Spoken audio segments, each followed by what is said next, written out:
Allahul malikul ard was samawatul ula wa asyhadu anna Muhammadan abduhu wa rasuluhu khairul anami wa khairul anbiya. Allahumma salli ala Muhammad wa ala alihi wa ashabihi ahlul ilmi wa tuqa, amma ba'd.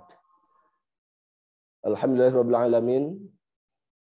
Pada pagi ini kita dipertemukan oleh Allah Subhanahu wa taala pada kegiatan Gerakan Subuh Mengaji pimpinan wilayah Aisyah Jawa Barat untuk edisi kedua di bulan Maret ini.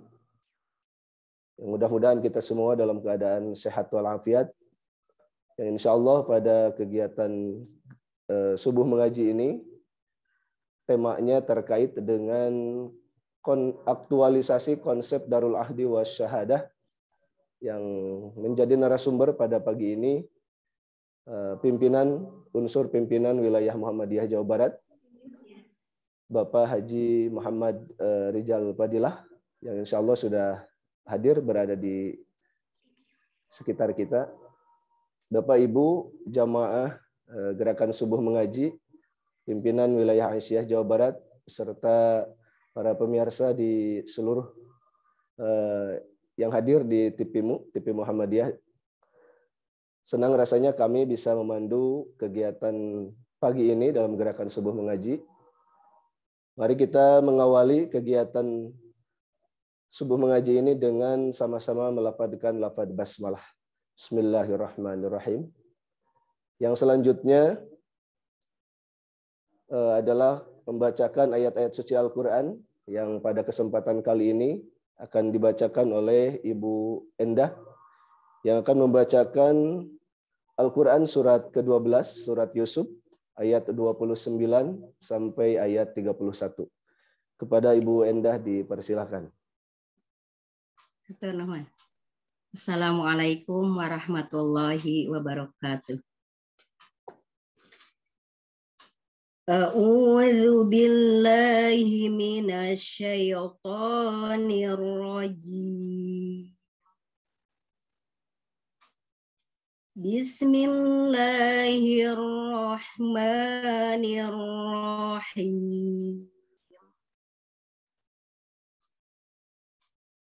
Yusuf a'rid an hadza wastaghfiri li dzambik innaki kunti minal khati'in.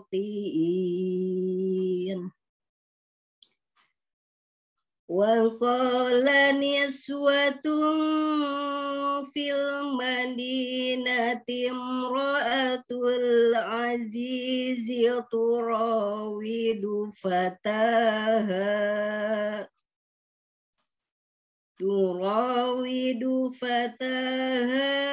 an nafsihi qad saghafaha hubba inna lanaraha fi dhalalim mubin.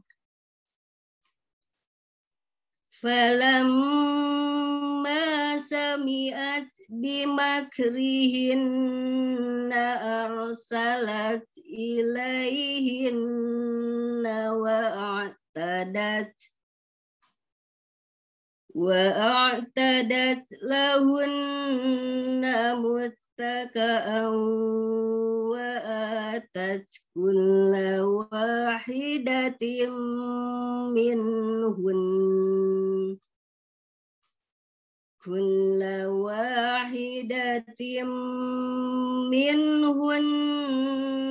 sikinan wa qalat ikhruj alaihin.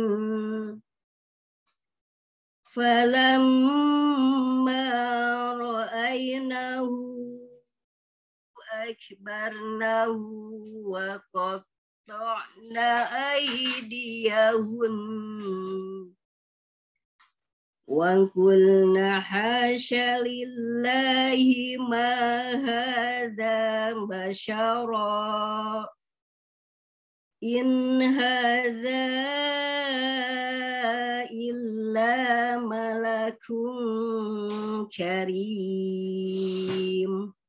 Sadaqallahul azim.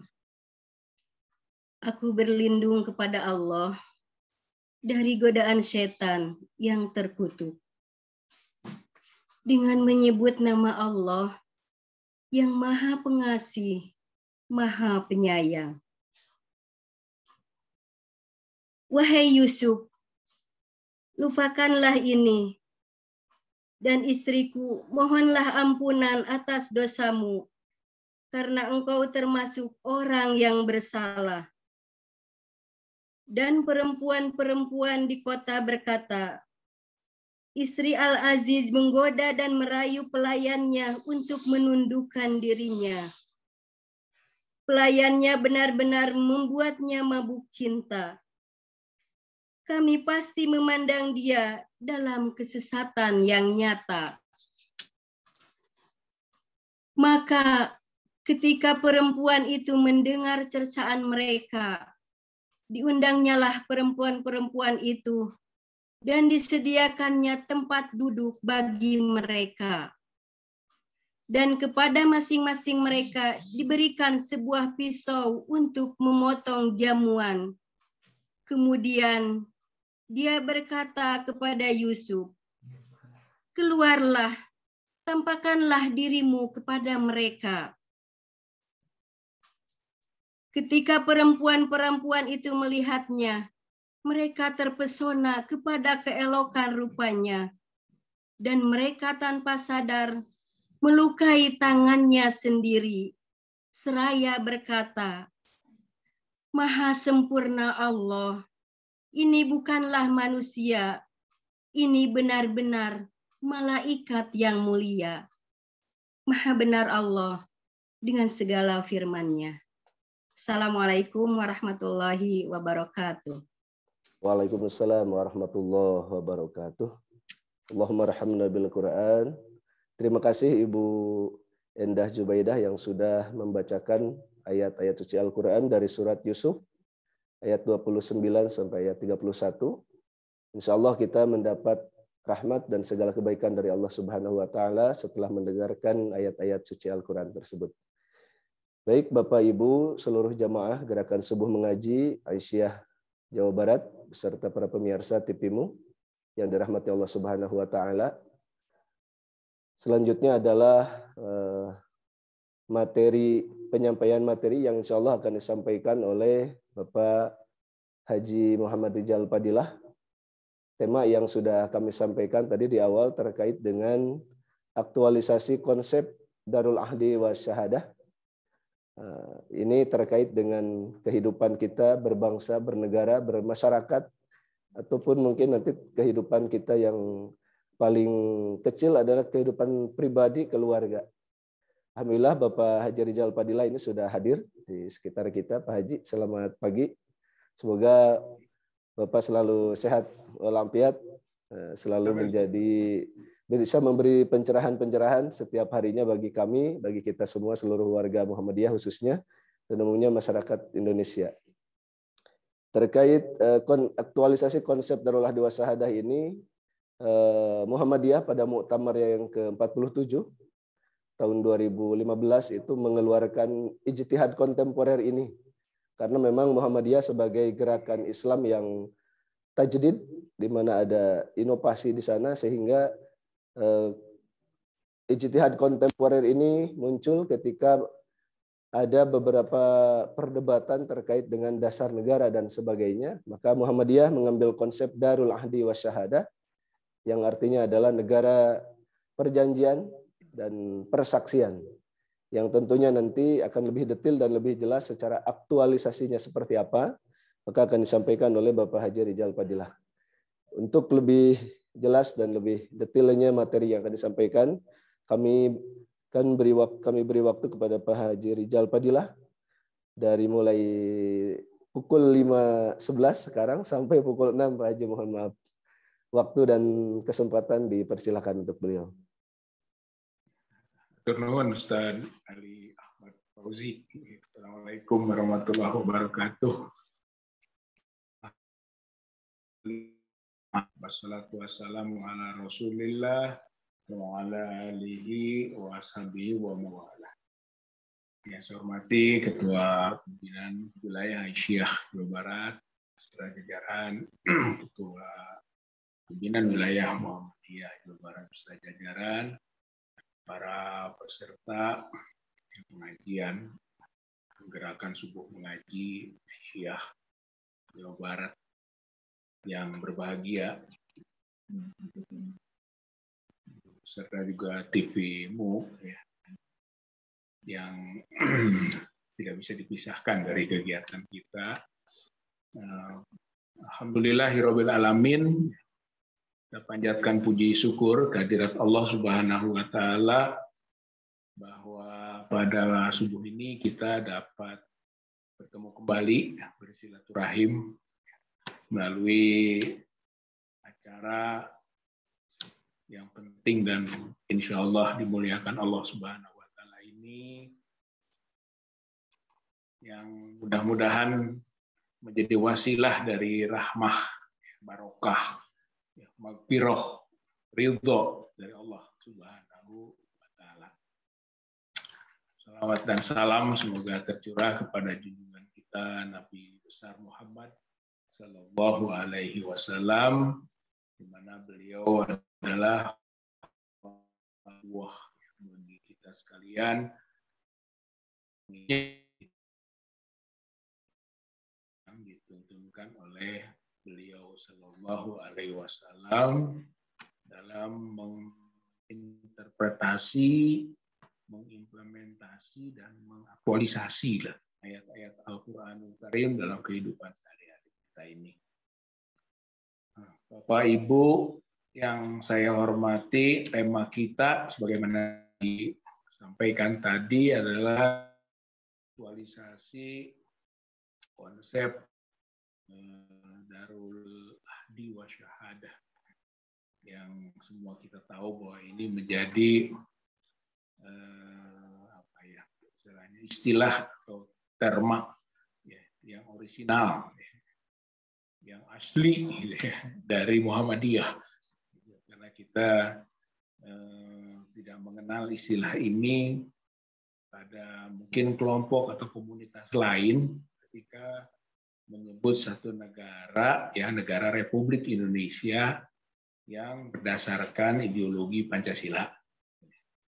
Jadi biasanya orang menyebut yang paling umum itu banyaknya Darussalam, ya, negara yang damai, atau mungkin lebih tajam ke dalam ya bisa Darul Islam kalau mau berbasis ideologi. Tapi bagi Muhammadiyah kita punya istilah yang spesifik gitu. Bagaimana tadi disampaikan oleh Ustaz Ali, yang ditetapkan di Muktamar Muhammadiyah 47 Makassar 2015, yaitu negara ini ya, kita beri predikat sebagai Darul Ahdi wa Syahadah. Darul Ahdi wa Syahadah. Walaupun kalau sudah istilah ya kita mudahkan sajalah Darul Ahdi wa Syahadah. Itu sebutan seperti sebutan umat, itu M-nya 2, ya. Tapi kita kan bahasa Indonesia umat.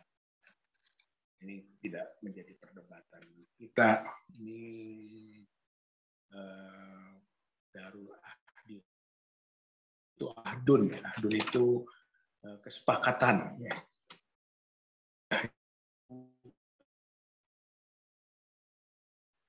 Jadi Darul Ahdi wa Syahadah itu adalah darul atau daerah gitu ya, atau wilayah atau negara yang berbasis pada kesepakatan. Dan kesepakatan itu perlu implementasi, perlu aktualisasi, syahadah. Itu dasar pemikirannya. Dan yang kita jadikan kesepakatan dan ingin kita buktikan itu adalah ideologi ya, negara Pancasila. Ya, sebagai ya kesepakatan kita bersama dalam kehidupan berbangsa dan bernegara, baik umat Islam maupun umat lain. Nah, karena disebut kesepakatan pasti ada perjanjian atau kontrak. Kalau dari segi teori ilmu negara atau ilmu politik itu masuk dalam klasifikasi teori perjanjian sosial. Bahwa negara itu dibentuk berdasarkan perjanjian sosial. Salah satu teori dari beberapa teori tentang pembentukan negara. Ya, bisa lah dikemukakan di sini misalnya teori ketuhanan. Negara itu dibentuk karena kehendak Tuhan. Teori ketuhanan dalam ilmu negara, ilmu tata negara, atau ilmu politik ya, dikenal, dikemukakan oleh Julius Friedrich Stahl. Ketuhanan. Bahwa negara dibentuk karena kehendak Tuhan. Nah, ini kesananya bentuk negaranya adalah teokrasi. Gitu. Ada teori seperti itu. Ada juga teori kekuasaan. Gitu. Bahwa negara itu dibentuk karena konflik kekuasaan. Dan yang kuat berkuasa. Dan yang kuat berkuasa itu membentuk negara. Ini seperti dikemukakan oleh H.J. Lasky. Yang kemukakan begitu kekuasaan. Negara dibentuk karena kekuasaan.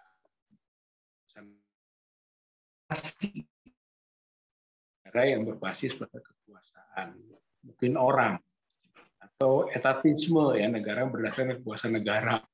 Itu teorinya kedaulatan negara nanti ya, negara yang berdaulat. Kemudian juga ada teori hukum alam. Negara dibentuk karena memang proses alamiah, sebab akibat. Yang kemukakan oleh Thomas Aquinas.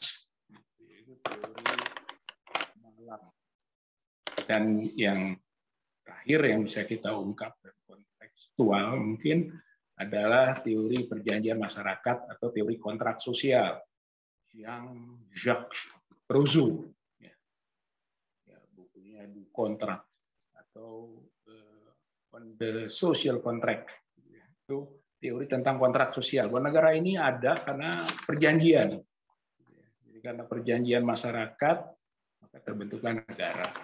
Nah, kita bisa masuk di kesepakatan itu, gitu ya. Termasuk negara kita lah negara kesepakatan. Jadi Muhammadiyah melihatnya bahwa negara Indonesia ini negara kesepakatan dan ideologi negara itu, gitu kan, sebagai fondasi pengelolaan berbangsa dan bernegaranya dan sepakati oleh semua itu hasil perjanjian, hasil kesepakatan. Gitu. Jadi ini yang kemudian dibahasakan Darul Ahdi wa Syahadah. Jadi negara hasil kesepakatan dan bukan hanya disepakati gitu kan sebagai satu komitmen bersama, tapi wa syahadah, gitu. Negara yang memang perlu implementasi, perlu pembuktian gitu bahwa kita telah sepakat dengan itu. Nah, itu sebagai poin awal bagi kita. Kenapa ada Darul Ahdi wa Syahadah. Yang kedua, bahwa perdebatan panjang soal rumusan Pancasila itu telah mencapai titik final. Ya, adalah yaitu dari proses perdebatan panjang mau bagaimana sih ideologi negara kita ini sampai titik akhir. Itu kesepakatan 5 sila bagaimana rumusan yang ditetapkan oleh Panitia Persiapan Kemerdekaan Indonesia atau PPKI pada tanggal 18 Agustus 1945. Jadi 1 hari setelah proklamasi kemerdekaan, maka PPKI menetapkan gitu kan tentang dasar negara. Dasar negara itu Pancasila dan rumusannya adalah seperti yang kita pegang saat ini gitu ya, Ketua ketuhanan yang Maha Esa, kemanusiaan yang adil dan beradab, persatuan Indonesia, kerakyatan yang dipimpin oleh hikmah, kebijaksanaan dalam permusyawaratan perwakilan, dan keadilan sosial bagi seluruh rakyat Indonesia. Itu rumusannya. Ya, 18 Agustus itulah ahdunnya, gitu. Itulah kesepakatan kita. Gitu. Jadi yang disebut dengan Darul Ahdi adalah negara yang sepakat bahwa ideologinya itu adalah Pancasila, dan Pancasila itu rumusannya adalah seperti yang ditetapkan oleh PPKI pada tanggal 18 Agustus 1945. Yang sebelumnya ada rumusan 22 Juni 1945 dan rumusan 1 Juni 1945. Nah, itu ruangnya bukan ruang PPKI, tapi itu ruang BPUPKI, Badan Penyelidik Usaha-Usaha Persiapan Kemerdekaan Indonesia, yang dibentuk ya sebelum kita merdeka, gitu, sebelum proklamasi kemerdekaan 17 Agustus 1945. Jadi pada sidang tanggal 29 Mei sampai 1 Juni itu terjadi perdebatan rumusan. Baik itu tokoh yang dikualifikasi kebangsaan maupun tokoh keagamaan. Dalam hal ini Islam tentu saja yang berada di garda depan dalam keagamaan tersebut. Ya, sehingga tergambar polarisasi lah antara kelompok kebangsaan dan kelompok Islam. Dan itu perdebatannya cukup tajam, gitu ya, masing-masing mengajukan argumen, pandangan mengenai dasar negara, karena BPUPKI itu disiapkan untuk itu, gitu. Ya, akhirnya, gitu kan, rumusan pada Juni 1945. Ada Supomo, ada Yamin, ada Soekarno. Nah, Soekarno lah memang yang menjadi wakil dari kelompok kebangsaan, memberi pandangan rumusan. Sedangkan kelompok Islam itu tidak membuat rumusan-rumusan karena pada waktu itu prinsipnya dasar negara adalah Islam, gitu. Quran, Sunnah. Jadi nggak merasa perlu adanya sila-sila itu. Gitu. Sehingga muncul nantinya, gitu kan, yang terkenal karena tokoh terdepan dalam proses proklamasi nantinya itu Soekarno, maka rumusan Soekarno yang dikenalnya, gitu ya. 1 Juni 1945 itu, gitu, yang disebut hari lahir Pancasila, yang perlu diperdebatkan juga benar enggak lahir Pancasila, karena menurut kita ya pendekatan politis, pendekatan akademis itu 1 Juni itu belum lahir Pancasila, gitu, karena masih perlu perumusan. Nah, silanya kebangsaan, peri kemanusiaan, atau internasionalisme, kemudian mufakat demokrasi, ada kesejahteraan sosial, dan ada ketuhanan. Ya, ada ketuhanan berkebudayaan, disebut di sana. Nah, Bapak Ibu yang saya hormati, 1 Juni itu berhenti itu BPUPKI karena perlu perumusan katanya, yang digodok 29 sampai 1 Juni itu, 9 Mei 1 Juni itu perlu perumusan. Maka dibentuk tim perumus yang disebut dengan Panitia 9. Gitu. Ada tokoh kebangsaan, ada tokoh Islam. Gitu. Tokoh Islamnya ada Prof. Zakir, ada Bikus Prasetyoso, ada Gus Salim, ada Wahid Hashim. Tokoh Kristen ada Maramis, tokoh kebangsaan ada Ahmad Subarjo, ada Soekarno, Hatta, Yamin. Jadi 9 tuh, komposisinya berimbang lah. Dan mereka adalah tim perumus. Yang kemudian hasil kerjanya tim perumus itu ya, ditetapkan pada tanggal 22 Juni yang ditandatangani oleh 9 kemudian dikenal dengan Jakarta Charter atau Piagam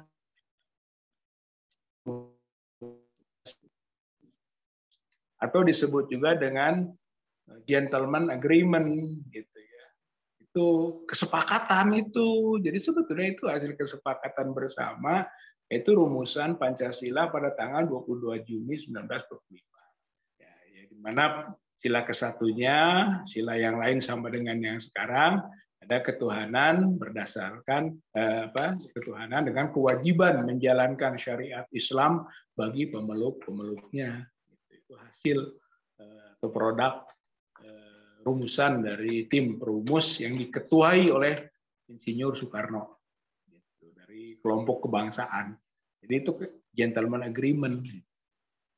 Dan tapi pada tanggal 18 Agustus ya, PPKI sudah terbentuk dan menetapkan rumusannya mencoret 7 kata yang disebut kewajiban menjalankan syariat Islam bagi pemeluk-pemeluknya itu, yang sila 1 diganti menjadi ketuhanan yang Maha Esa. Itu rumusan akhir, dan itulah kesepakatan lagi. Jadi umat Islam ini sudah banyak mengalah sebenarnya untuk satu rumusan ideologi. Dari awal ideologi Islam gitu kan, kemudian Pancasilanya dengan kewajiban menjalankan syariat Islam bagi pemeluk-pemeluknya. Ternyata itu dimasalahkan lagi, umat Islam mengalah lagi gitu kan. Akhirnya rumusan Pancasila sekarang sudahlah itu kesepakatan kita dunia gitu kan. Jadi karena kesepakatan jangan diganggu lagi gitu. Muhammadiyah menyebut ya negara ini sudah Darul Ahdi gitu, negara kesepakatan. Sekarang tinggal syahadah, ayo kita buktikan gitu kan, kita tunjuk. Bapak Ibu yang saya hormati, selanjutnya adalah bahwa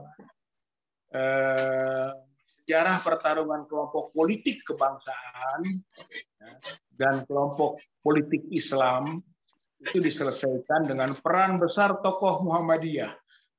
Jadi ini perlu kita juga angkat bahwa peran besar itu pada tokoh Muhammadiyah yang terkenal Hobestur ya Muhammadiyah, yaitu Bagus Hadikus yang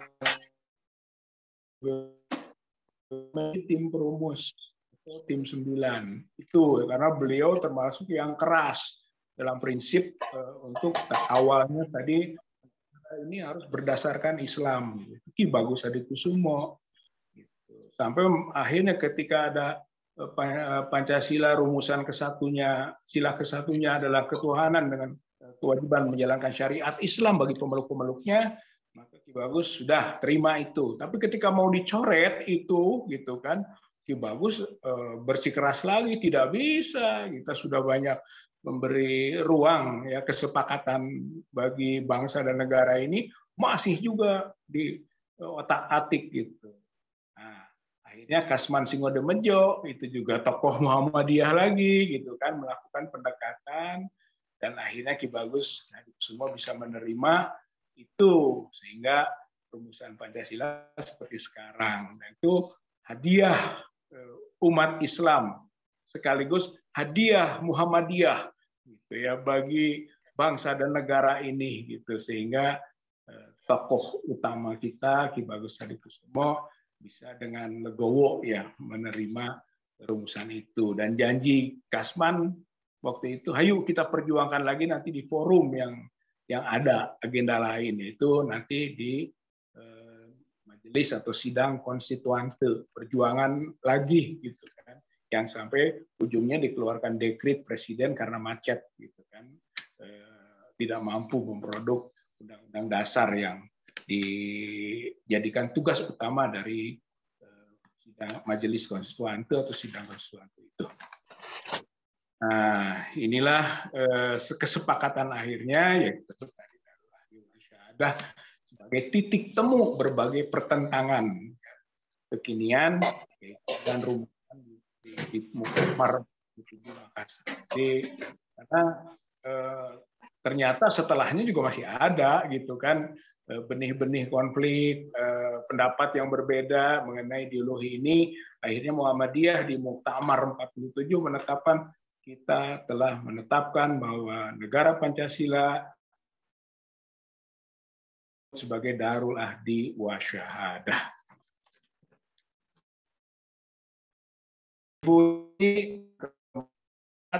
Bahwa fenomena politik ya ketatanegaraan dalam hubungan Pancasila dan agama ya itu ditandai dengan mungkin 3 hal.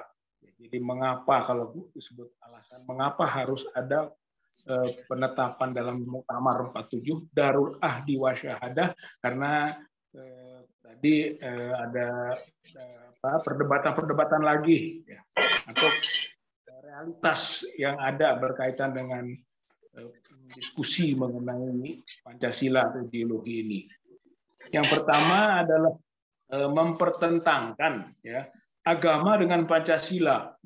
Jadi masih ada sebetulnya mempertentangkan agama dengan Pancasila.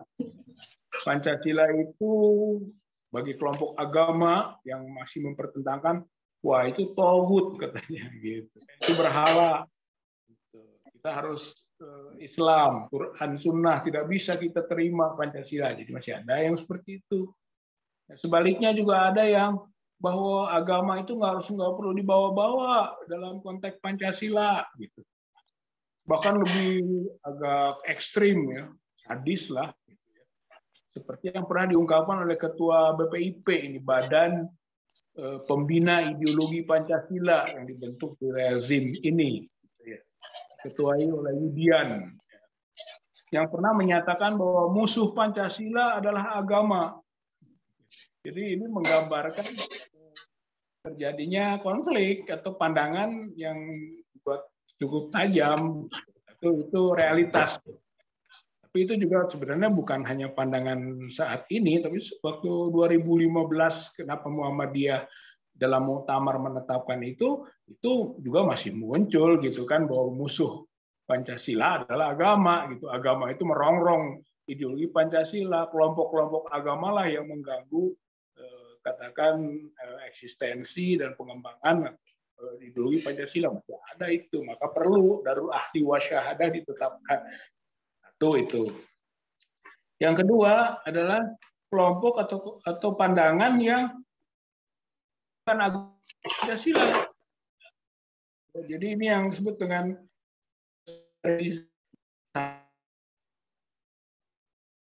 nilai agama. Itu sebenarnya kelompok sekuler. Jawantahan perwujudan dari kelompok bangsaan. Jadi sekarang kelompok sekuler yang ingin agama itu jangan masuk gitu dalam tafsir Pancasila. Itu ada itu. Makanya Muhammadiyah menetapkan enggak, Pancasila adalah kesepakatan kita bersama. Kemudian yang ketiga adalah yang menempatkan Pancasila berlebihan. Ini yang kita sebut ya pemberhalaan ideologi, sedikit Pancasila, sedikit Pancasila. Terakhir juga ada fenomena ya, yang itu juga sebenarnya dari dulu yang coba dihidupkan lagi sekarang, seperti salam Pancasila. Salam Pancasila. Katanya mengambil dari Soekarno dulu suka begini. Tapi itu nggak ada dulu itu salam Pancasila itu. Yang ada merdeka gitu. Kalau itu ada iya, pekik merdeka ada. Tapi kalau salam Pancasila nggak ada itu. Kalau sekarang dihidupkan lagi atau mengangkat itu bid'ah gitu ya. Itu adalah berlebihan. Nah, ini kita sebut menempatkan Pancasila berlebihan, pemberhalaan ideologi. Salam Pancasila, ada salam semua agama ala Pancasila gitu ya. Jadi ada Assalamualaikum, salam sejahtera, Om Swastiastu, ada Namo Buddhaya, gitu kan. Salam kebajikan itu campur aduk itu namanya sinkretisme beragama ala Pancasila. Itu namanya juga kita sebut pemberhalaan terhadap Pancasila. Itu realita yang sekarang. Tapi itu juga sudah ada di awal-awal, sehingga Muhammadiyah dengan cerdas gitu kan untuk mengantisipasi kemungkinan seperti itu ya dalam muktamar tadi yang ke-47 di Makassar menetapkan Darul Ahdi wa Syahadah. Nah, Bapak Ibu yang saya hormati, poin berikut, nah ini aktualisasi. Banyak aktualisasi tapi 5 sajalah gitu kan, karena kita juga dibatasi waktu. Aktualisasi Darul Ahdi wa Syahadah gitu ya. 5 itu pemersatu, Bhinneka Tunggal Ika. Jadi di antara warga yang telah menerima Pancasila dan telah meyakini itu kesepakatan bersama harus saling menghargai perbedaan dan harus saling menguatkan sebagai bangsa apapun agamanya, gitu kan. Jadi ini aktualisasinya, aktualisasinya Pancasila adalah pemersatu. Kalau mau dibandingkan dengan sirah nabawiyah, itu sejarah kenabian, ya mungkin bolehlah kita bandingkan dengan Piagam Madinah, gitu ya, Sahiifah Madinah. Jadi perjanjian Madinah. Rasulullah setelah hijrah ingin mempersatukan seluruh elemen yang ada di Yastrib atau Madinah itu. Ya, walaupun mereka itu bukan Islam, gitu. Yang Islam ada Ansor, Muhajirin, gitu kan, yang sudah menjadi Muslim. Ada orang yang masih musyrik di situ, gitu ya. Ada juga orang Yahudi, gitu kan, non Muslim. Jadi ada di situ keragaman, kemajemukan di Madinah. Maka Rasulullah membuat perjanjian, membuat kesepakatan, membuat piagam yang namanya Piagam Madinah. Isinya 47 pasal. Itu konstitusi pertama di dunia, gitu, yang tertulis, gitu ya. Itu adalah Piagam Madinah, 47 pasal berisi hak-hak dan kewajiban warga negara, termasuk kalau diserang harus ikut bantu bersama, harus saling menghargai, kebebasan beragama, di situ semua ada diatur, gitu ya. Itu sama Darul Ahdi itu, gitu ya. Jadi daerah kesepakatan nih Madinah. Jadi Rasulullah memimpin masyarakat yang majemuk. Oleh karena itu kemajemukan, heterogenitas buat kita itu tidak terlampau masalah buat umat Islam, gitu. Yang penting adalah tadi menghargai kesepakatannya. Dan Islam memang harus menghargai kesepakatan dan perjanjian. Ya ayyuhalladzina amanu aufu bil uqud, kan begitu surat itu ya, orang beriman, gitu kan, tunaikanlah umumnya. Jadi harus saling menguatkan di situ ya, dari berbagai keragaman. Maka aktualisasinya alat pemersatu Pancasila itu. Yang kedua, aktualisasi kita harus menjadikan negara ini negara bermoral atau negara religius, karena memang Pancasila yang kita sepakati ini Pancasila yang berbasis moral, atau kita sebut syarat nilai, value laden, ya, bukan kosong nilai atau bebas nilai, value free, bukan, gitu. Bahwa negara ini harus negara berbasis moral, negara religius, gitu. Jadi kalau ada yang mencoba memangkas atau menggerus religiusitas masyarakat dan bangsa ini, dia sebenarnya sudah tidak memahami tentang ideologi Pancasila, gitu. Jadi aktualisasinya harus menjadikan negara bermoral, negara religius, syarat nilai, nilai ketuhanan, sama kan ketuhanan yang Maha Esa. Yang sebenarnya bagi umat Islam yang esa itu ya kita yang betul-betul konsisten dengan keesaan, gitu kan, tauhid, gitu ya, tauhid uluhiyah, rububiyah, mulkiyah, gitu, tapi tauhid, gitu, basisnya itu nilai ketuhanan, nggak boleh membuang nilai-nilai ilahiyah.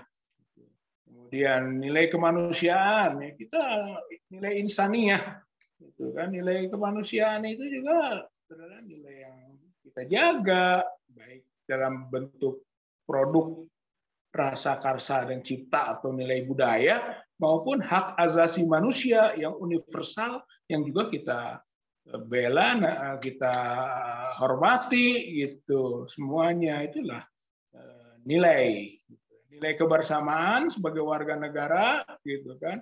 Itu juga kita sama-sama ikat, ya. Kemudian nilai kerakyatan, demokrasi, aspirasi, hikmah, kebijaksanaan itu sebagai basis cara pandang politik. negara dan berbangsa ini ya, harus berorientasi ke rakyat.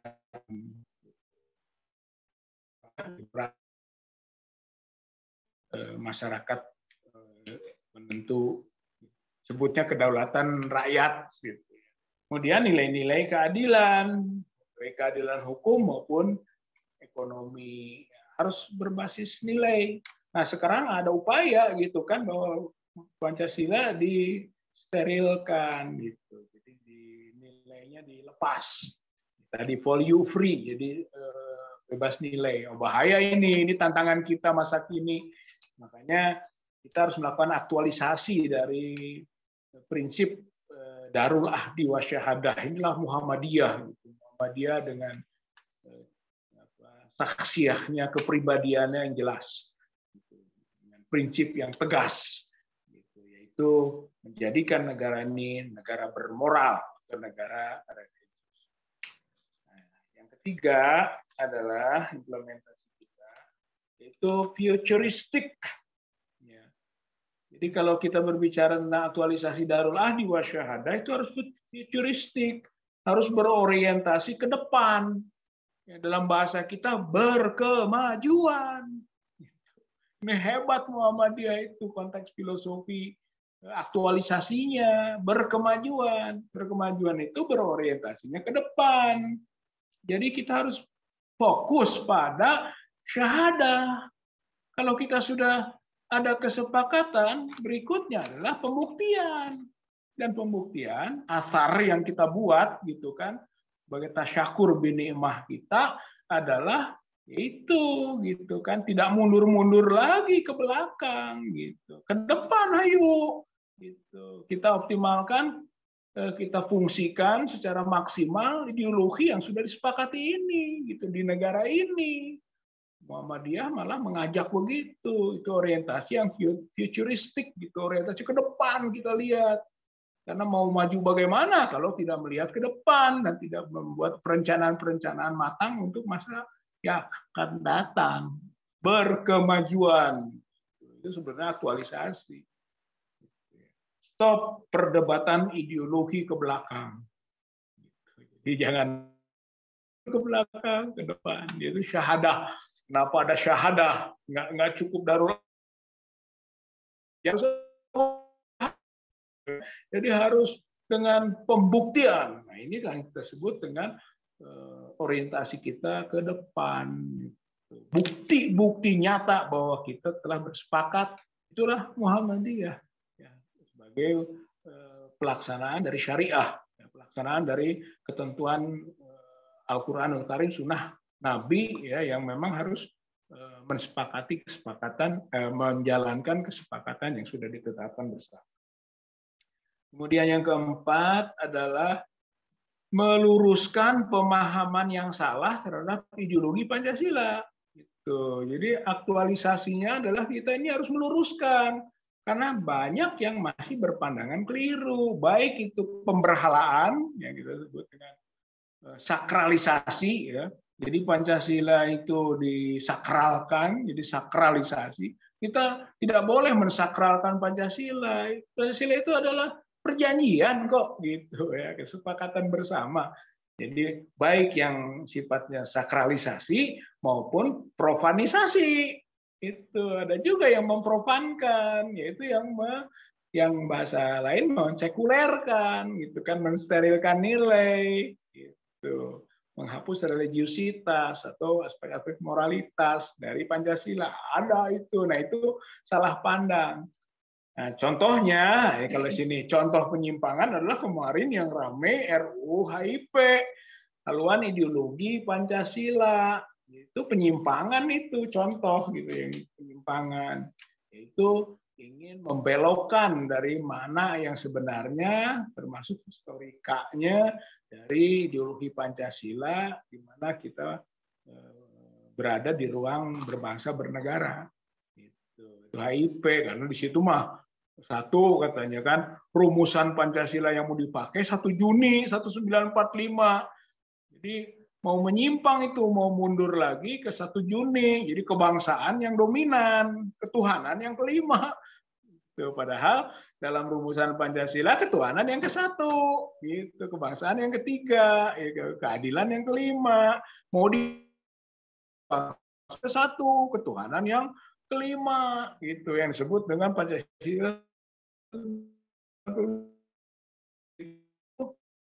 HIV itu sama dengan virus yang membahayakan, gitu ya, merusak, gitu.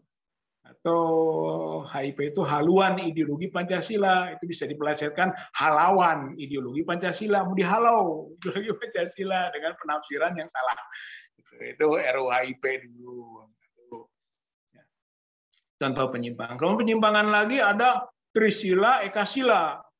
Ini Pancasila ini mau dikembalikan ke sejarahnya, ada proses pemerasan.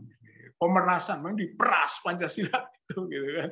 Diperas jadi 3 sila, jadi Ekasila, gotong royong. Nah, akhirnya ya ideologi negara ini gotong royong. Nah, gotong royong itu sama rata sama rasa, gitu. Itu paham kiri, paham komunisme. Karena bukti juga Ekasila ini, gotong royong ini pernah didukung oleh PKI. Jadi PKI ini bias gitu ya dalam memaknai menerima Pancasila, bahwa ternyata dia itu seperti di waktu sidang konstituante, Insinyur Sakirman mewakili PKI pidato, kita ke Ekasila katanya, kita dukung gotong royong. Jadi nggak mau Pancasila dia. Oh, Aidit pernah tahun 64 bikin bukunya membela Pancasila, tapi kita itu manipulasi, itu palsu saja. Itu ceritanya membela Pancasila dalam bukunya, tapi tahun 1965 dia mau mengganti Pancasila dengan komunisme. Itu sebagai contoh bahwa ternyata ada pemahaman salah dan penyimpangan, pembelokan arah dari makna. Oleh karena itu, aktualisasi dari Darul Ahdi wa Syahadah tiada lain adalah meluruskan pemahaman yang salah terhadap ideologi Pancasila tersebut. Itu yang keempat. Nah, yang kelima, bahwa Indonesia itu harus kuat dan berwibawa. Kalau sudah pilihannya adalah negara ini bersepakat pada 5 sila sebagai pedoman berbangsa bernegara, ya kita harus punya rasa percaya diri dan harus tampil dalam pergaulan dan wibawa dengan mampu. Tidak boleh dijadikan mainan dunia, tuh, karena konsekuensi dari kita punya identitas yang jelas dari ideologi ini. Kita harus tampil gitu dengan keyakinan dan menunjukkan kewibawaan negara, bangsa gitu yang berideologi Pancasila ini. Itu kalau Al-Qur'an mah kan jadi syuhada gitu ya, saksi. Makanya ada syahadah. Gitu. Kenapa syahadah? Gitu kan? Karena liyakuna rasulu syahidan alaikum watakunu syuhada ala nas. Gitu. Jadi Rasul sebagai saksi atas orang beriman dan orang beriman harus menjadi saksi atas umat manusia. Nah, konteks ideologi ini kalau mau ditarik gitu kan, mau dibandingkan, ya kita sebagai masyarakat Muslim di negara Pancasila harus tampil berwibawa di mata dunia. Gitu. Jangan sampai dilecehkan gitu ya, sama dengan merusak kesepakatan kita sendiri, gitu. Ideologi kita yang kita rusak kalau tampil di dunia terlecehkan. Ini konsekuensi. Nah, terakhir ya, Bapak Ibu yang saya hormati, Muhammadiyah itu kan gerakan tajdid ya gitu. Dan sebagai gerakan tajdid kan ada purifikasi, ada dinamisasi.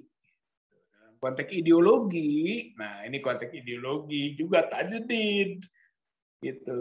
Muhammadiyah harus memurnikan ideologi dari peracunan, dari pencemaran gitu yang ada, bersihkan lagi. Itu juga aktualisasi, itu kerja Muhammadiyah gitu kan, sebagai gerakan tajdid. Ya, bagaimana kita memurnikan kembali ideologi ini dari pencemaran yang terjadi sana sini. Itu yang kedua, yaitu Ini strategis sekali kan tema kita, aktualisasi sekarang. Jadi bukan dinamisasi itu, bagaimana Pancasila yang telah disepakati itu dinamis gitu. Jadi hidup, mati, gitu. Tapi yang hidup bisa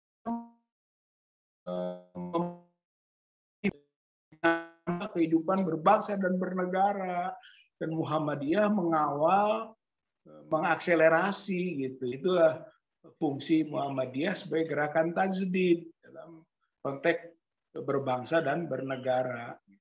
Bukan dalam mana yang sempit, tapi kita buat luas gitu. Muhammadiyah sebagai gerakan tajdid.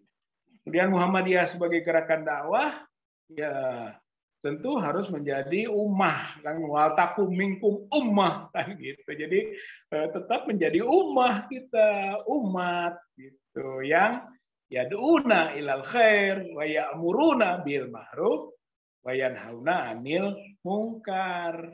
Umat dakwah, umat yang selalu berdakwah. Maka selalulah kita berada di ruang mengajak pada kebaikan, dan selalu kita mengkritisi, mencegah, dan menindak kemungkaran gitu pada semua lapangannya, termasuk atau spesifiknya di lapangan kebangsaan dan kenegaraan. Sama gitu, itu Muhammadiyah harus berada di ruang amar ma'ruf nahi mungkar. Nggak boleh membiarkan kemungkaran yang ada berada di sekitar kita. Nah, sehingga kita sebut khususnya di sini kan di bidang politik, di bidang ekonomi, di bidang budaya. Karena ruang bangsa negara ini sering diisi oleh ini. Ya, tentu saja di ruang agama gitu kan, karena nggak boleh kita lepaskan itu. Tapi Muhammadiyah berada di garda depan lah, ya, gitu kan, sesuai dengan identitas diri sebagai gerakan tajdid, gerakan dakwah. Gerakan Islam juga pasti itu basisnya gitu kan. Tapi gerakan tajdid, gerakan dakwah adalah fungsionalisasi dari gerakan Islam yang telah kita sepakati. Jadi Muhammadiyah ditantang, dan aktivis-aktivis Muhammadiyah harus berada di ruang-ruang itu, gitu ya, ruang-ruang itu, ya, dalam mana mengajak pada kebaikan politik, mengajak kepada kebaikan ekonomi, dan kebaikan budaya. Kemungkaran politik, kemungkaran ekonomi, dan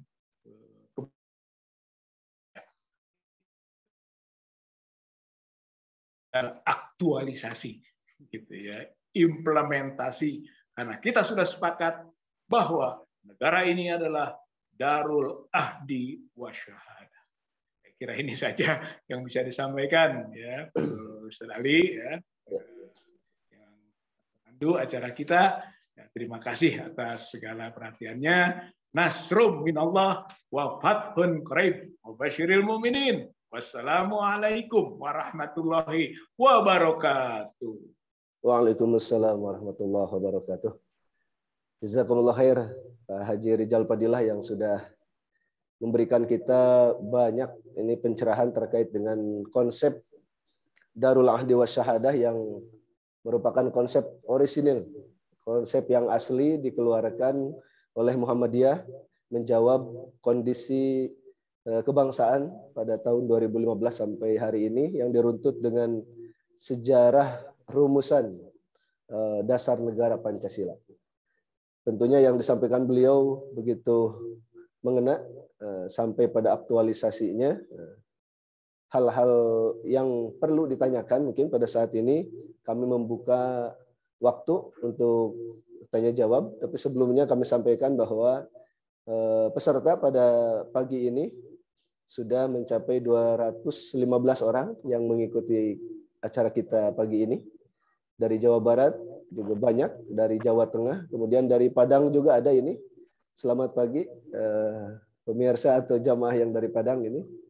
Kemudian Bapak Ibu silakan, kami persilakan, ini ada yang sudah raise hand. Pertama Bapak Yana Pajar, kami persilakan untuk menyampaikan pertanyaan atau hal tanggapan atau yang lainnya. Silakan Bapak Yana Pajar. Ya, baik. Terima kasih Pak Iqbal, saya dulu ya Pak Iqbal. Assalamualaikum warahmatullahi wabarakatuh. Waalaikumsalam. Assalamualaikum warahmatullahi wabarakatuh. Ya, saya baca bolak-balik dokumen Darul Ahdi Wasyahadah itu, yang muncul dalam benak saya semakin cinta Muhammadiyah dan sampai mati menjadi Muhammadiyah. Yang menjadi masalah tentu tidak cukup kadar bilang seperti itu saja, karena itu sifatnya subjektif. Yang perlu kita lakukan itu kan objektifikasi dari seluruh rentetan masalah bangsa ini. Darul Ahdi Wasyahadah itu saya memahaminya sebagai dokumen teologis bagi warga Muhammadiyah untuk memahami dia menjadi warga negara sekaligus menjadi muslim yang baik. Saya tetap masih berpikir bahwa secara konseptual NKRI ini sudah menerapkan banyak prinsip Islam. Dan sebenarnya kalau boleh kita jujur, seharusnya rejim penguasa sekarang lebih dekat dengan Islam. Karena genealogi para pendiri mereka sesungguhnya adalah orang yang dekat dengan Islam. Tapi kalau hari ini kemudian terkesan nyinyir dengan Islam, tentu kita mesti melihatnya pada perspektif yang lebih luas ya Kang Rijal. Tidak hanya konteks Indonesia saja, tapi juga pengaruh global saya kira itu. Maksud saya adalah konsep ini sudah menjadi satu ijtihad yang pas buat Muhammadiyah karena diskusi yang masif tentang bagaimana Islam dengan Pancasila, sehingga kemudian yang perlu kita lakukan itu ya tentu memastikan tadi itu yang kedua, yang menjadikan NKRI ini, wilayah NKRI ini sebagai sebuah tempat persaksian kita sebagai Muslim. Nah, rasanya kan ini sesungguhnya ingin memastikan bahwa pimpinan pusat sampai pimpinan ranting ya bersikap kritis terhadap negara. Kalau misalnya kemudian tidak kritis, ya tentu kita akan sama saja dengan ormas yang lain begitu. Alhamdulillah Muhammadiyah saya perhatikan terakhir saja kasus Wadas ya dan kasus penundaan pemilu sudah, kalau kata Rocky Gerung, sudah pas tidak mau dungu berjamaah gitu. Jadi clear saya kira, tetapi memang bagian yang Darus Syahadah itu yang mungkin perlu kita runtut menjadi sebuah aktivitas kebangsaan kenegaraan. Terima kasih. Assalamualaikum warahmatullahi wabarakatuh. Waalaikumsalam warahmatullahi wabarakatuh. Pak Yana Pajar, terima kasih. Ini saya kira tidak ada pertanyaan ya, ini hanya tanggapan. Mungkin mau ditanggapi Pak Haji atau lanjut pertanyaan selanjutnya? Ya, saya kira saya merespon positif lah apa pandangan dari Kang Yana Pajar ini gitu kan, bahwa dengan proses sejarah yang ada dan bagaimana Pancasila kita sikapi di negeri ini, sebenarnya seharusnya rezim apapun itu bersahabat dengan umat Islam. Gitu. Itu saya kira menarik ungkapan tadi, gitu kan, harus menjadikan mitranya strategis atau bahkan fondasi kebersamaan. Gitu. Jadi jangan umat Islam merasa dipinggirkan gitu. Kalau ini penting dalam konteks kesejarahan berbangsa bernegara sampai ke ideologi negara kita gitu. Umat Islam ini besar jasanya gitu. Negeri yang juga mayoritas umat Islam harus dihargai, dihormati dan dijadikan mitra atau basis dari proses pembangunan apapun di negeri ini gitu. Sekarang jangan sampai kita menjadi kelompok yang Islamofobia gitu, justru aneh gitu di negeri ini yang umat Islam punya kontribusi besar, tapi kenapa mesti fobia kepada Islam gitu. Bahkan Islam dipojokkan di berbagai tempat, dilemahkan gitu kan, dilumpuhkan, dituduhlah radikal, dituduh intoleran, dituduh ekstrim. Saya kira itu menjadikan umat tidak sebagai sahabat di negeri ini. Jadi saya kira itu harus kita selesaikan, harus dihapus Islamophobia ini. Saya kira poin penting Kang Yana itu gitu kan, sehingga menjadi bernilai lah gitu kan tentang perjuangan umat ini di negeri ini. Dan sikap kritis Muhammadiyah harus tetap dijalankan gitu kan, seperti yang tadi sudah direspon baik kasus penundaan pemilu, Muhammadiyah mengkritisinya dalam rangka amar ma'ruf. Saya kira nuhun Kang Yana, saya kira kurang lebih. Terima kasih, Pak Haji.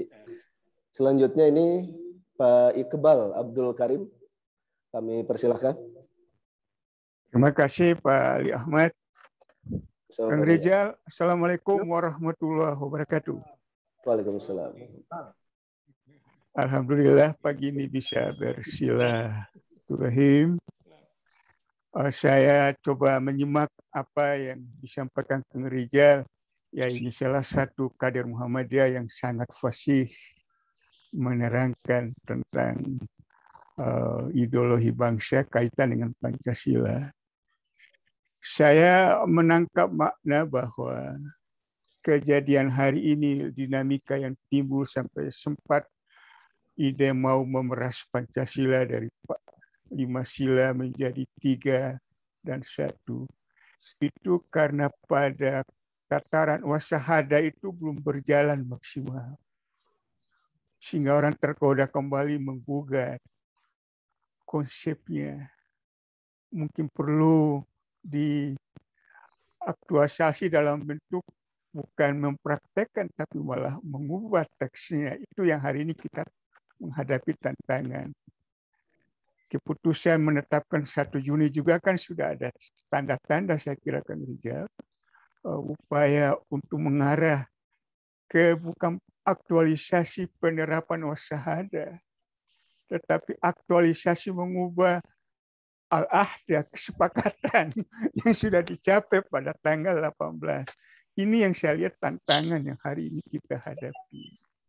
Dan saya bersyukur Muhammadiyah dengan tokoh-tokohnya yang bersepakat pada tanggal 18 Agustus 1945 dan diteguhkan kembali pada muktamar di Makassar yang judulnya hari ini kita pakai. Itu kan pembuktian yang Muhammadiyah sudah masuk di tataran kesaksian. Amal usaha yang dia dirikan itu kan mempraktekkan Pancasila itu sendiri.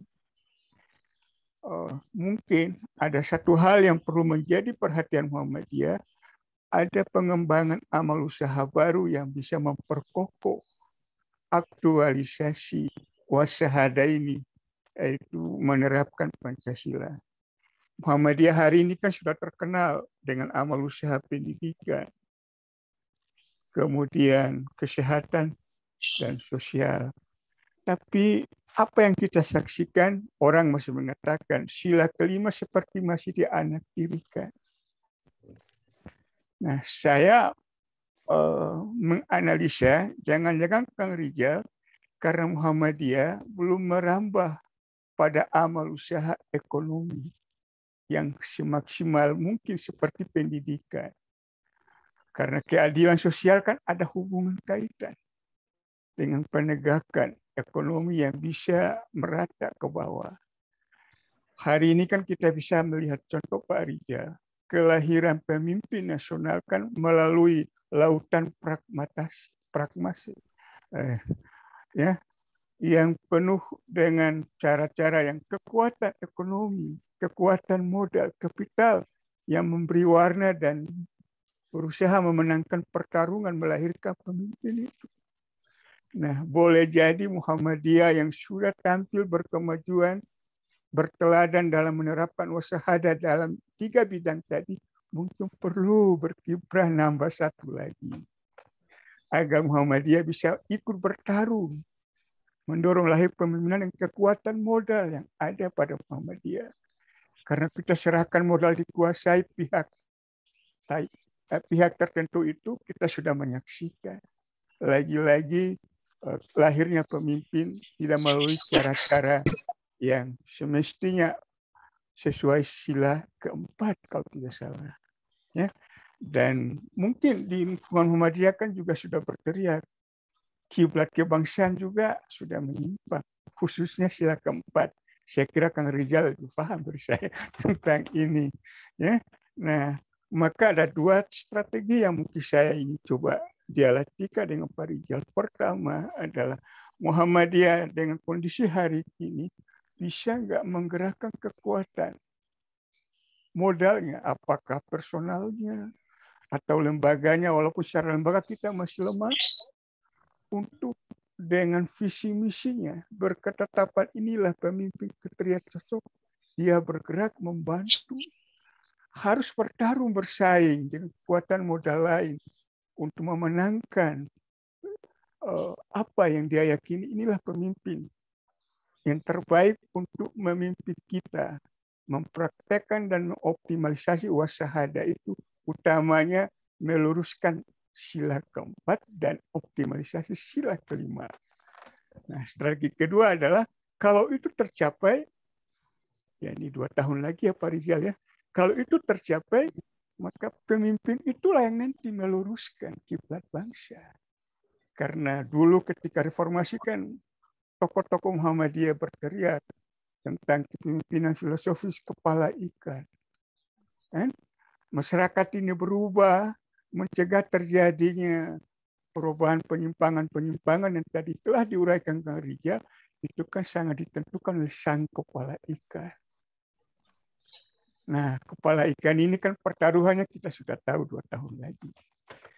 Nah, itu strategi kedua. Inilah, kalau kepala ikan itu berhasil dimenangkan bagian dari partisipasi Persyarikatan Muhammadiyah, insya Allah kegalauan-kegalauan yang hari ini dirasakan Kang Rizal dan secara kritis diperjuangkan, tiba saatnya memantapkan wasahada sesuai dengan priorisasi kepemimpinan. Ide untuk memperpanjang juga kan bagian dari strategi lain. Ya, jadi memperpanjang masa jabatan ini kan sebenarnya tidak nembak langsung ke gawang, cuma ngoper. Kemudian yang diharapkan yang dioper itu akan nembak ke gawang. Ternyata hari ini kan konon partai yang diandalkan untuk dioper bola, partai penguasa maksud saya Kang Rizal, ternyata dia tidak mau menembak ke gawang. Dia tidak mau menembak ke gawang. Nah, mudah-mudahan sungguh-sungguh tidak mau menembak atau sekedar untuk dribble dulu, baru nembak walau. Ya, terima kasih. Tapi itu harus kita kawal dan kita kritisi terus. Itu 2 tanggapan saya Pak Rizal. Strateginya Muhammadiyah harus hadir tambahan amal usaha untuk memperkuat kapital sehingga mampu memenangkan pertarungan pemimpin karena mekanismenya sudah demikian. Kedua, kalau insya Allah pemimpin itu lahir dari cara itu, dialah yang diandalkan sebagai kepala ikan meluruskan kiblat bangsa. Baik, terima kasih Pak. Nasrul minallah wa fatun qarib wa basyiril mu'minin. Assalamualaikum warahmatullahi wabarakatuh. Waalaikumsalam warahmatullahi wabarakatuh. Untuk efektivitas waktu Bapak Ibu, karena ini tinggal 5 menit lagi. Selanjutnya Pak Yadi Januari, silakan untuk menyampaikan singkat saja Bapak, mohon maaf karena waktu tertanya jawab tinggal 5 menit lagi. Terima kasih Pak. Ya, terima kasih. Assalamualaikum warahmatullahi wabarakatuh. Assalamualaikum warahmatullahi wabarakatuh. Pak Rizal Fadilah yang saya hormati dan guru saya. Saya belajar banyak dulu tentang hukum tata negara dari Oke, terima kasih. Problemnya begini menurut saya, mengkias piagam zakat piagam gitu. Memang ada kesamaan jelas, kesepakatan perlu makan gitu. Cuma begini, ketika piagam Madinah itu umat Islam berada di tapuk kepemimpinan, di bawah kepemimpinan Rasulullah Shallallahu Alaihi Wasallam. Tetapi berbeda dengan yang terjadi pada piagam Jakarta. Justru piagam Jakarta itu kemudian kepemimpinannya tidak dipegang oleh umat Islam, tapi kepemimpinannya dipegang pemimpin yang berhaluan. Sebenarnya menurut saya pangkal persoalan di Indonesia itu menjadi dari pihak Madinah ke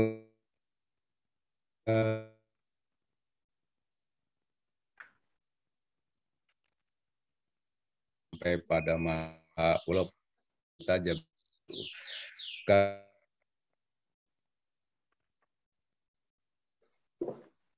sialnya bahwa sebenarnya proses peralihan kepemimpinan di dalam Islam itu pada awalnya adalah wilayatul bukan ahlul hali wal akdi. Wilayatul ahdi itu adalah wasiat ya atau amanat dari kepemimpinannya kepada pemimpin berikutnya.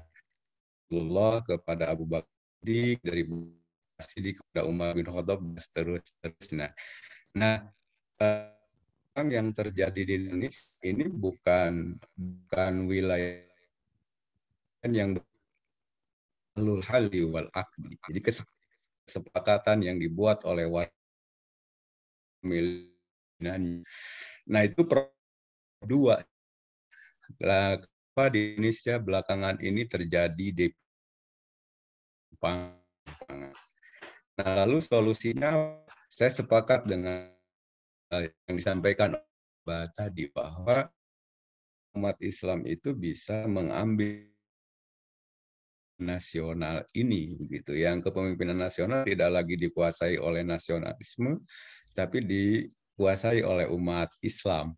Sehingga nanti bisa kepada piagam yang merujuk ke Madinah. Jadi wajar hari ini terjadi deviasi. Kalau Muhammadiyah deviasi terhadap Darul Ahdi wa Syahadah begitu. Kemudian munculnya HIV dan ya, dampak yang terjadi penyimpangan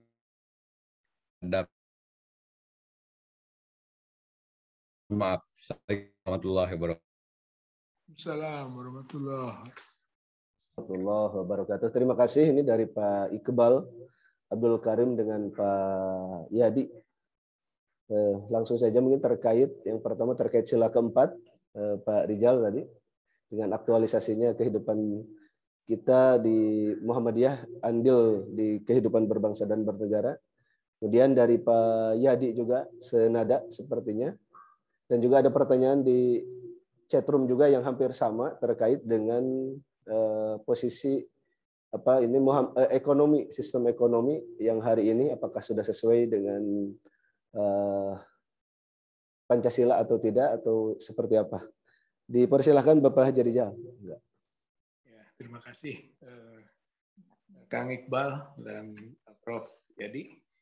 Yang pertama adalah bahwa memang betul melakukan pembuktian ya.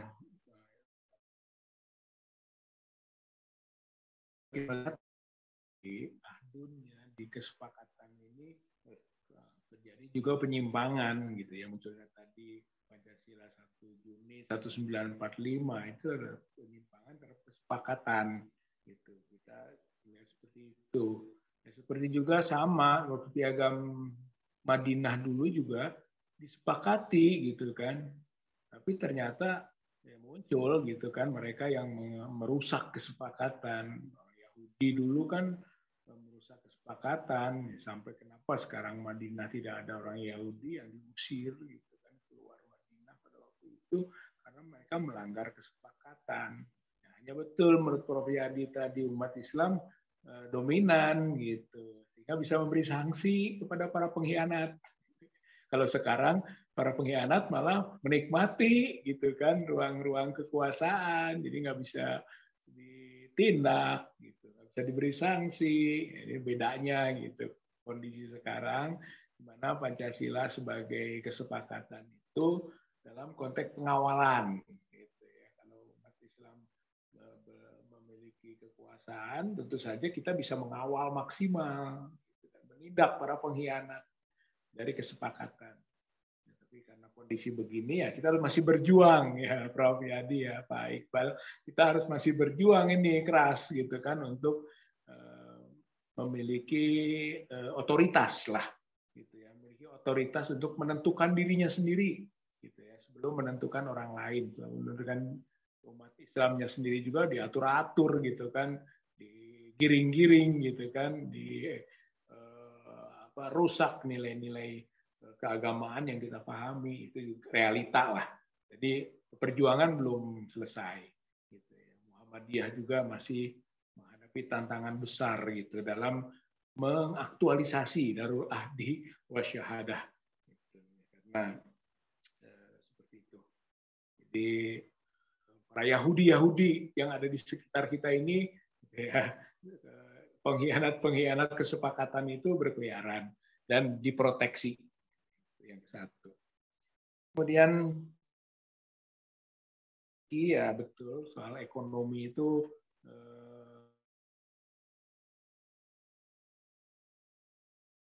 pragmatis, karena ekonomi ini bawaannya pragmatisme. Jadi kadang-kadang mudah sekali orang menjadi budak ekonomi. Gitu. Jadi Muhammadiyah memang harus menggalang kekuatan modal dan menggerakkan roda ekonomi kita lebih kuat, gitu kan, dan mampu mensupport amal-amal usaha yang lain, ya termasuk pendidikan, kesehatan, sosial dan sebagainya, itu oleh kekuatan ekonomi yang kita gerakkan. Tapi jangan sampai tadi prinsip liberalismenya, kapitalismenya, gitu kan, itu masuk ke dalam. Jadi sangat pragmatis.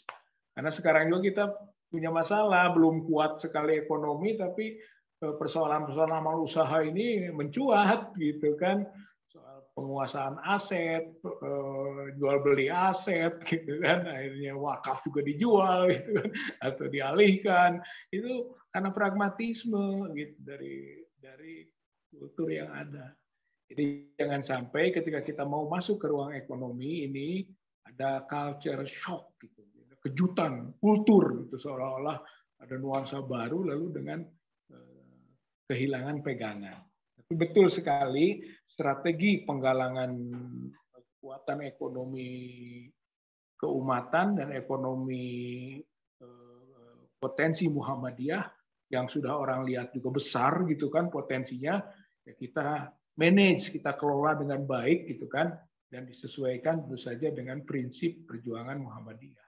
Jadi toh perjuangan Muhammadiyah, Mukadimah Anggaran Dasar Muhammadiyah, PHI WM kita, gitu kan, semua dijadikan dasar. Insya Allah kita akan mampu menjadikan ekonomi sebagai kekuatan besar, termasuk ekonomi berbasis syariah, gitu kan, yang tidak ribawi, ya, tidak maisiri, gitu kan, ya, tidak gambling, tidak riba, dan tidak juga tipu menipu, gitu ya, antara pelaku bainakum bil batil, gitu ya, jangan makan harta dengan cara galangan ekonomi ini, ya. Untuk juga tadi prinsip keadilan sosial, Muhammadiyah bisa berkontribusi, gitu. Jadi perasaan dan keyakinan kita bahwa anak tiri di sila yang kelima, gitu kan, itu bisa kita sedikit-sedikit masuk ke dalamnya. Konglomerasi yang luar biasa, ya, aipanisasi juga, gitu kan. Jadi kelompok minoritas yang menguasai aset bangsa. Ini juga harus kita luruskan. Bahasanya tadi, luruskan kiblat bangsa. Jadi kiblat bangsa ini bukannya diluruskan dalam konteks politik, gitu ya, tajdidnya, pemurniannya, dan juga dinamisasinya, tapi juga kiblat bangsa ini kiblat berekonomi bangsa, karena sekarang sudah seperti berekonomi oleh para bangsat. Gitu ya. Jadi bukan lagi ekonomi bangsa, ekonomi para bangsat yang merampas harta negara. Jadi pasal 33 Undang-Undang Dasar 45 itu tergerus, gitu, dan dirusak habis oleh kelompok yang serakah dan menguasai negeri ini. Saya kira Muhammadiyah mulai masuk ke dalamnya ya dengan upaya-upaya maksimal. Prof. Yadi, saya kira menarik juga bahwa masalah kita ini tidak cukup dengan berawal dari ahlul hali wal aqdi, ya seolah-olah bahwa DPR sudah menjadi wakil kita sehingga bisa saja memproduk apapun gitu kan, termasuk MPR nanti memproduk kepemimpinan nasionalnya atau menggariskan arah-arah menuju ke nasionalnya. Nggak bisa, gitu. Ternyata tidak. Gitu. Kita harus kembalikan lagi ke mana kesepakatan kita itu apa. Gitu kan. Kalau tidak nanti ya belok arah.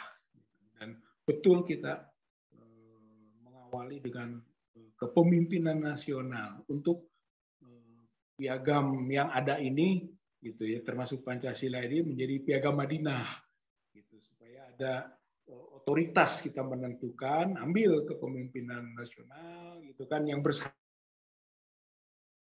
saja tidak bukan dari tokoh Islam,